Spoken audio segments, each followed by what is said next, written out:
हमारे साथ सचिन पायलट हैं, आइए बात करते हैं, क्योंकि सरकार में, मनमोहन सरकार में वो भी मंत्री रहे और एक वरिष्ठ नेता जो अपने से जो छोटे थे उनको ट्रेन भी करते थे, पर वो खुद भी एक स्टूडेंट रहे। मनमोहन सिंह कहते हैं कि यूनिवर्सिटी में भी पढ़ाया, पर खुद भी एक तरीके से लगातार खुद भी पढ़ाई करते रहे और लर्न करते रहे। इतना लंबा जीवन उनका रहा और अधिकांश जीवन उनका देश के लिए समर्पित वो रहे।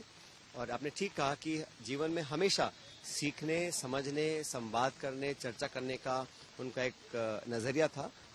वो एक स्कॉलर भी थे, बहुत अकम्प्लिश स्कॉलर थे, लेकिन कभी भी उन्होंने कभी किसी को एहसास नहीं होने दिया कि कोई किसी से कम जानता है।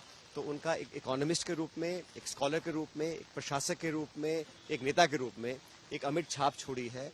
और मैं ऐसा मानता हूं कि उनकी कैबिनेट में जब काम करने का हमको मौका मिलता था तो बहुत स्पेस देते थे। हमेशा मेरा विभाग चाहे टेलीकॉम का रहा या कॉर्पोरेट अफेयर्स का रहा, लेकिन जब कृषि की, किसान की बात होती थी कैबिनेट के अंदर, तो हमेशा हमको प्रोत्साहन देते थे।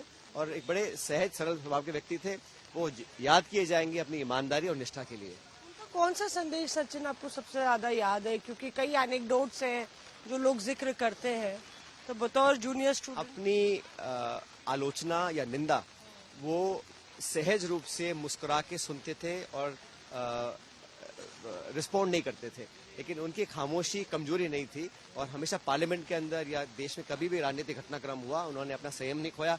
कभी उनके चेहरे पर मैंने शिकंज या गुस्सा नहीं देखा। ये बहुत बड़ी काबिलियत थी उस इंसान की कि वो पेशेंट रहकर कैसे अपना पूरा काम करते थे और तमाम चुनौतियों का मुस्कुरा के सामना किया।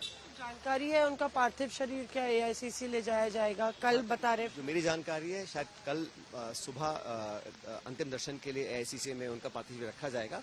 उसके बाद का कार्यक्रम जो अंत्येष्टि का होगा वो परिवार वाले आके बताएंगे। तो यहाँ पे सचिन पायलट जिक्र करते हुए कि किस तरह से जब वो कैबिनेट में मंत्री थे तो किस तरह से डॉक्टर मनमोहन सिंह अपने जूनियर्स के साथ बर्ताव करते थे और किस तरह से बिल्कुल सरलता से पेश आते थे। कैमरा पर्सन अश्विनी हेलेन के साथ मौसमी सिंह।